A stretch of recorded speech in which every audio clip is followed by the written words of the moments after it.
ke 260 juta penduduk Indonesia.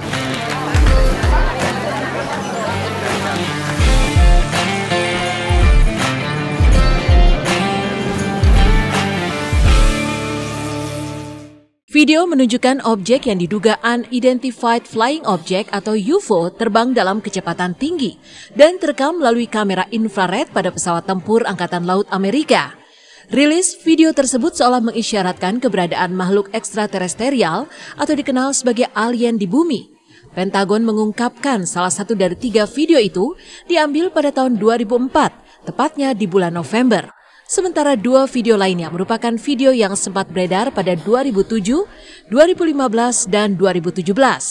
Pentagon mengaku merilis video tersebut untuk menjernihkan kesalahpahaman publik apakah video tersebut nyata atau tidak. Namun fenomena tersebut tetap ditandai sebagai objek tak dikenal. Keberadaannya 40 meter di bawah permukaan. Adanya penampakan yang mirip UFO bagi sebagian orang percaya adanya kehidupan lain di angkasa, walaupun banyak juga yang tidak percaya.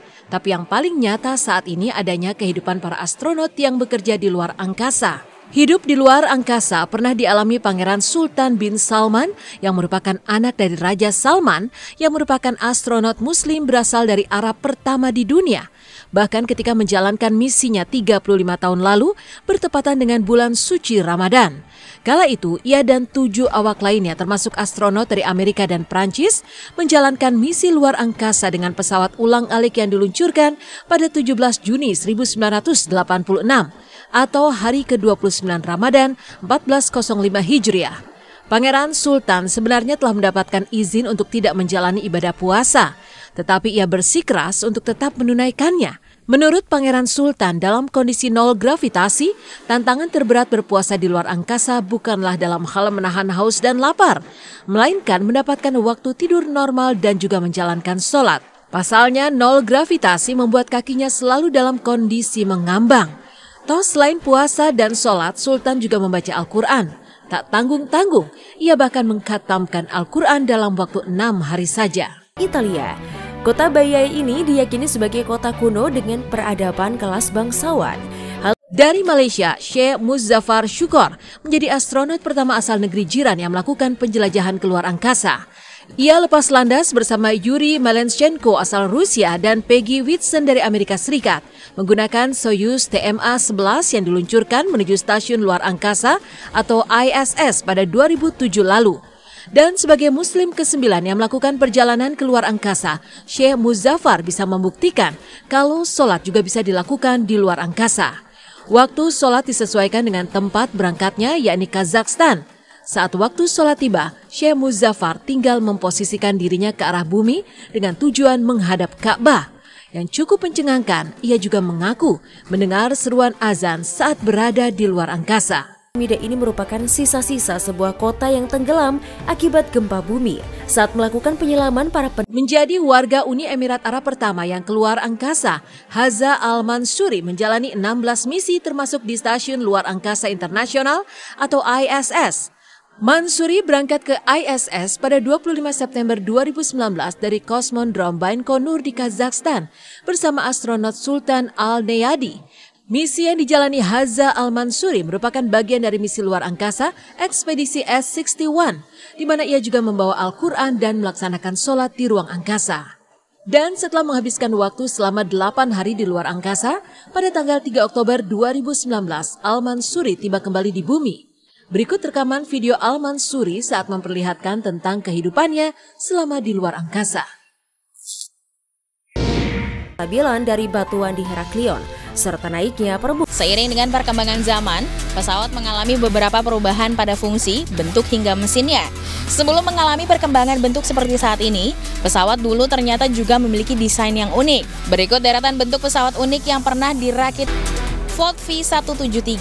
Pesawat yang mirip dengan pesawat alien ini mempunyai julukan pancake terbang. Pesawat sayap terbang kecil ini digerakkan oleh sepasang baling-baling besar dengan desain yang bisa membuat pesawat bermanuver secara mulus di kecepatan rendah, lepas landas secara cepat dan badannya kokoh. Meski begitu, pembuatan pesawat Float V173 bertujuan untuk bereksperimen bukan untuk difungsikan secara normal. Mac McDonnell XF85 Goblin. Pesawat yang didesain ukuran mini hampir mempunyai bentuk yang sama dengan mobil Volkswagen Beetle.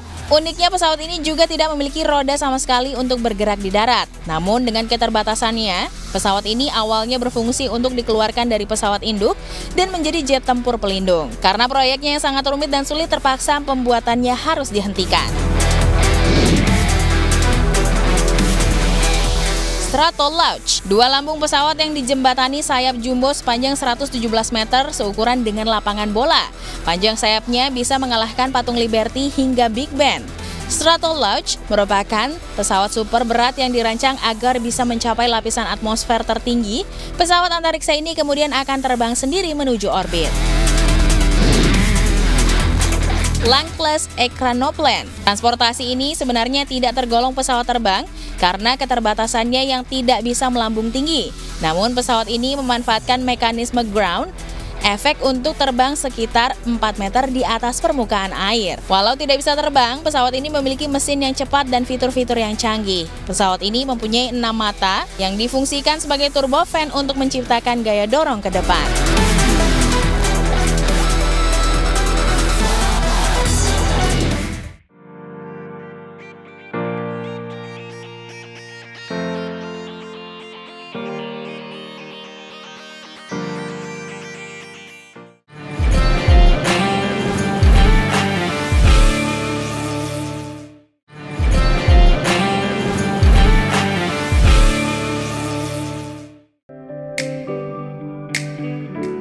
Saat kita berbicara tentang Denmark, tentu tidak lepas dari persepsi sebagai negara paling bahagia kedua di dunia setelah Finlandia.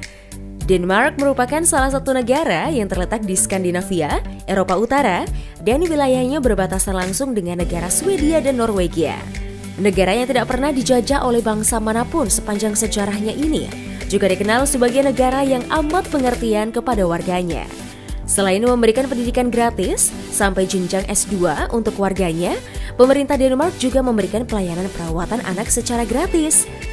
Sejak kecil anak-anak di Denmark sudah dikirim ke tempat penitipan, tapi bukan hanya karena orang tua mereka bekerja atau untuk sekolah. Mereka biasanya akan diurus oleh para profesional untuk diajarkan beberapa bahasa dan norma-norma sosial yang berlaku di Denmark. Tidak seperti negara-negara Eropa pada umumnya. Jika mengunjungi Denmark, Anda mungkin tidak akan menemukan banyak CCTV atau penjaga. Kebanyakan dari warganya sudah tertib dan percaya satu sama lain. Selain ditetapkan sebagai negara paling bersih baik dari sisi lingkungan, Denmark juga meraih titel sebagai negara paling bersih dari praktek korupsi. Menurut data yang dikeluarkan Transparency International, Denmark menempati ranking pertama negara paling sedikit korupsi, unggul dari Selandia Baru yang di tahun sebelumnya berada di urutan teratas. Hal unik lain dari negara asal mainan Lego ini adalah hanya sekitar 4 dari 10 orang yang memiliki mobil, sedangkan jumlah orang yang memiliki sepeda adalah sekitar 9 dari 10 orang. Banyak orang Denmark yang memilih sepeda sebagai kendaraan sehari-hari. Bahkan para pejabat dan politisi di sana pun memilih sepeda sebagai kendaraan ke kantornya. Mereka bersepeda seperti warganya, tidak meminta dan mendapatkan prioritas jalan saat bersepeda. Denmark juga diklaim sebagai negara paling datar di dunia. Tidak memiliki gunung satupun, para pengguna sepeda di Denmark akan jarang menemui jalan menanjak atau menurun yang curam. Di Denmark ada sebuah ideologi yang disebut sebagai Law of Janté. Dalam aturan-aturan itu disebutkan bahwa seseorang tidak seharusnya memperlihatkan kekayaan, penghargaan, atau berpikir mereka lebih spesial ketimbang yang lain. Karena itulah kebanyakan orang di Denmark memilih hidup sederhana meski punya penghasilan yang tinggi. Panjangnya siang dan malam di Denmark pun bervariasi. Pada musim dingin, matahari terbit pukul 9 pagi dan terbenam pukul 4 sore. Sedangkan pada musim panas, matahari akan bersinar lebih panjang, mulai pukul 4 pagi dan terbenam pukul 10 malam. Meski termasuk sebagai negara dengan biaya pajak tertinggi, nyatanya warga negara Denmark tidak merasa terbebani dan tidak merasa dirugikan oleh negara karena mereka sadar bahwa pajak yang mereka bayarkan akan kembali lagi ke mereka dalam bentuk jaminan kesehatan, pendidikan, hingga fasilitas umum lainnya. Hal unik lain di negara ini tentang penetapan jam kerja. Demi menjaga kesehatan dan tingkat stres, pemerintah di sana menetapkan jam kerja hanya sampai pukul 6 sore. Selain itu, warga Denmark pun tidak mengenal kata lembur. Bahkan konon mereka akan beranggapan aneh jika melihat orang di negaranya bekerja di akhir pekan. Karena menurut mereka, norma di Denmark hari Sabtu dan Minggu adalah waktu khusus untuk bersama keluarga dan orang-orang terdekat. Sungai menjadi bagian tak terpisahkan dari suatu wilayah negara, walaupun ada pula negara yang tak memiliki sungai seperti Laos. Jika berbicara mengenai sungai, cukup miris membayangkan sungai saat ini banyak yang tercemar akibat pembuangan sampah industri dan rumah tangga sembarangan. Namun, ternyata masih ada sungai-sungai yang terbebas dari pencemaran hingga terkenal sebagai sungai terjernih dan terbening di muka bumi. Berikut Top Files sudah merangkumnya untuk Anda. Sungai Verzasca, Switzerland. Sungai ini mendapatkan julukan sungai kristal saking jernihnya air sungai yang dimiliki.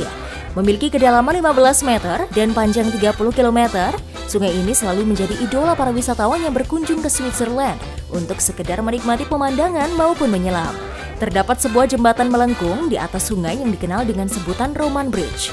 Kejernihan air sungai Verzasca sangat menakjubkan pemirsa. Jika dilihat dari bawah, sungai ini seperti memiliki kilauan kristal yang menyilaukan. Memang Switzerland menyimpan sejuta keindahan sungainya, termasuk sungai Rhine yang memiliki panjang 1230 km dan merupakan sungai yang menjadi saksi sejarah peradaban Eropa. Sungai Douro, Portugal. Nominasi sungai bersih selanjutnya jatuh pada Sungai Douro. Sungai dengan aliran tertinggi di semenanjung Iberia ini memiliki panjang sekitar 897 km. Sungai ini memiliki warna air biru yang menakjubkan. Pantas saja jika Sungai Douro masuk menjadi situs warisan dunia loh pemirsa. Untuk menikmati keindahan dari Sungai Douro ini, Anda bisa berlayar menggunakan kapal-kapal yang tersedia di sana. Dan tentunya Anda tidak boleh melewatkan indahnya pemandangan berupa pegunungan dan aliran sungai yang tenang. Sungai Futaleufú di Chile dan Argentina. Nah, untuk Anda penyuka arung jeram, sungai ini wajib masuk list liburan Anda. Nama dari sungai ini yaitu Futaleufú, yang merupakan kata asli Mapuche yang berarti sungai besar. Penduduk setempat menyebut sungai ini sebagai Un Paisaje Pintado por Dios, pemandangan yang dilukis oleh Tuhan. Sungai Futaleufú ini berada di Taman Nasional Los Alerces yang dilindungi UNESCO di Argentina.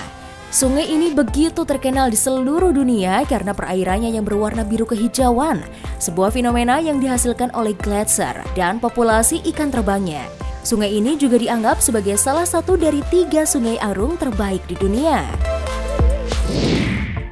Yang terakhir adalah Sungai Soka, sungai bersih di utara Slovenia. Sungai arung kedua yang wajib Anda kunjungi adalah Sungai Soka. Sungai yang memiliki panjang kurang lebih 138 km ini menjadi salah satu sungai yang memiliki pemandangan indah yang membentuk perbatasan antara Kekaisaran Austro-Hungaria dan Kerajaan Italia. Sungai Soka memiliki air berwarna kehijauan, dikelilingi oleh pepohonan hijau serta bebatuan yang menambah keindahan hingga membuat siapa saja yang melihatnya terpukau. Itu tadi deretan sungai terbersih dan terjernih di muka bumi. Agar generasi mendatang masih bisa menikmati keindahan ciptaan Tuhan yang Maha Esa ini, jangan buang sampah sembarangan ya pemirsa.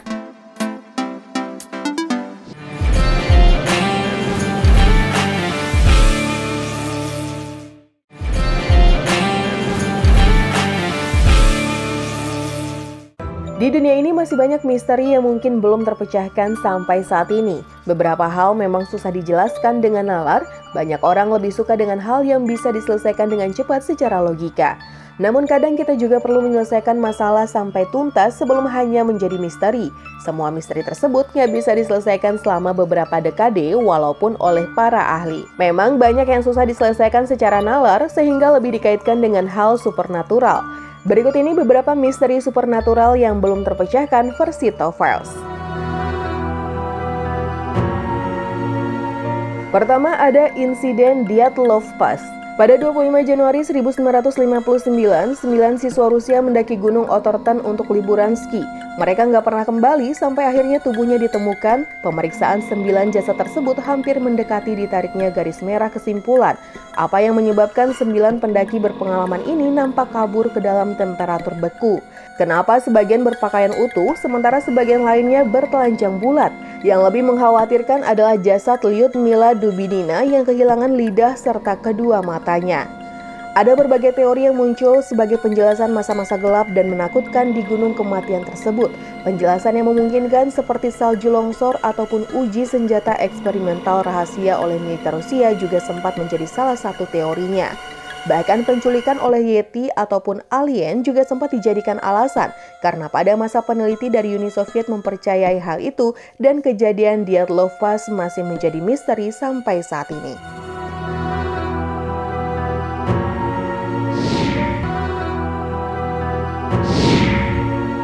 Kisah supernatural berikutnya adalah misteri menghilangnya Frederick Valentik. Pada 21 Oktober 1978, Frederick Valentik meninggalkan Melbourne, Australia untuk mulai latihan terbang 125 mil menuju King Island. Ia menerbangkan pesawat Cessna bermesin tunggal. Sesaat setelah jam 7 malam, Valentik membuat kontak radio dengan pengendali lalu lintas udara untuk tahu apakah ada pesawat lain yang terbang di area itu. Jawabannya adalah tidak. Jawaban itu pun berusaha dikonfirmasi ulang melalui komunikasi aneh setelah itu. 7 menit setelah itu kontak radionya menghilang dan Valentik nggak pernah terdengar lagi sampai sekarang. Selama terkoneksi radio dengan pengendali lalu lintas udara, Valentik menyatakan bahwa ia melihat sesuatu yang terbang dekat dengan pesawatnya. Ketika ditanya apakah ia bisa memastikan bahwa itu adalah pesawat, Valentik pun membalas bahwa ia tidak bisa memastikannya dan pernyataan ini pun ia ulang-ulang terus. Ia mendeskripsikan bahwa objek tersebut setidaknya memiliki 4 buah cahaya dan 1 buah cahaya hijau.